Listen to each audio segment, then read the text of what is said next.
Let us take up properties of salts. Salts are electrovalent compound. They are non-volatile solids that form crystals. They have high melting point and boiling points. Salts act as electrolyte in aqueous and molten state.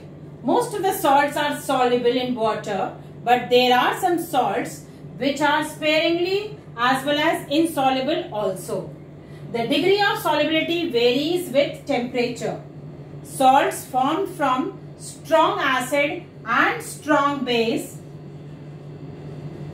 hydrate but do not hydrolyze. That means they hydrate with water but do not interact with water.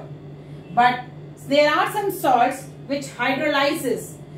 What are they? The salts which are formed from strong acid and weak base, or the salts which are formed from strong base and weak acid, or the salts which are formed from weak base and weak acid.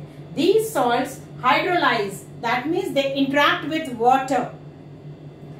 Now, one of the example of strong acid and weak base salt is ammonium chloride. Its pH will be less than 7.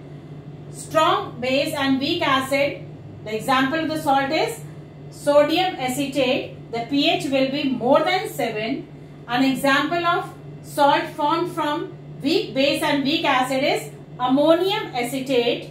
Its pH will be almost neutral, or it could be slightly acidic or slightly basic. That means the pH will be equal to 7, or it could be less than 7 or more than 7. Now, students, we have to learn about the compounds which are prepared from the common salt. What is common salt? It is sodium chloride. Formula is NaCl. Simply it is known as table salt, kitchen salt. It is the edible salt which we use in our food items. Okay. What are the main sources of common salt? It is sea water and the rock salt. You must have seen that there is a brown color appearance in the rock salt. The large crystals of rock salt appears brown. This is all because of the impurities present.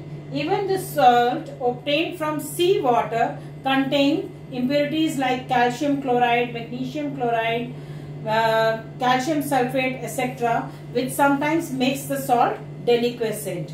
Now we will take up the compound formed from the common salt in the next class. Stay tuned.